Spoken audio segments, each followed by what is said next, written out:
Cinema వాళ్ళకు భక్తి ఎక్కువే, దానికి అనుగుణంగా సెంటిమెంట్స్ కూడా చాలా ఎక్కువేనండోయ్. ఇందుకు సాక్ష్యంగా చాలా సినిమా బ్యానర్లు దేవుడి పేరుతోనే ఉంటాయి. సినిమా షూటింగ్ మొదలైనప్పటి నుంచి ముగిసే వరకు దేవుడి పూజ కార్యక్రమాలతోనే అన్నీ జరుపుకుంటారు. అయితే తమ సినిమా బ్యానర్ గురించి ఆసక్తికరమైన విషయాలు వెల్లడించారు అల్లు శిరీష్. గౌరవం చిత్రం ద్వారా హీరోగా పరిచయమై అనంతరం కొత్త జంటతో పలకరించి తాజాగా వచ్చిన మూడో సినిమా శ్రీరస్తు శుభ్మస్తుతో హిట్ సాధించిన అల్లు శిరీష్ అభిమానులకు చేరువయ్యేందుకు ఉన్న ఏ అవకాశాన్ని వదులుకోవడం లేదండోయ్. ఇదే సమయంలో సోషల్ మీడియాలో యాక్టివ్గా ఉండే శిరీష్ దాదాపు అన్ని విషయాలను అభిమానులతో షేర్ చేసేసుకుంటున్నాడు. ఇదే క్రమంలో గురువారం కృష్ణాష్టమి సందర్భంగా చాలా ఆసక్తికరమైన కామెంట్లు పోస్ట్ చేశాడండోయ్.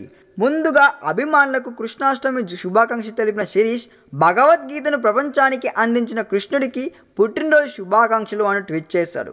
ఈ సందర్భంగా తమ నిర్మాణ సంస్థ గీతా ఆర్ట్స్ పేరు వెనుకున్న రహస్యాన్ని కూడా చెప్పేశాడండోయ్.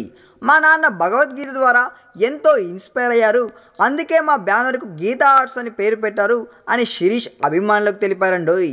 ఇంతవరకు చాలామందికి గీతా ఆర్ట్స్ అని మా బ్యానర్కి ఎందుకు పేరు పెట్టామో తెలియదని, అందులో ఆ విషయంలో చాలామంది మా అమ్మ పేరు గీత అని అందుకే ఆ పేరు పెట్టుంటారని అనుకుంటున్నారు, కానీ ఆమె పేరు నిర్మల అని శిరీష్ ట్వీట్ చేశాడండోయ్.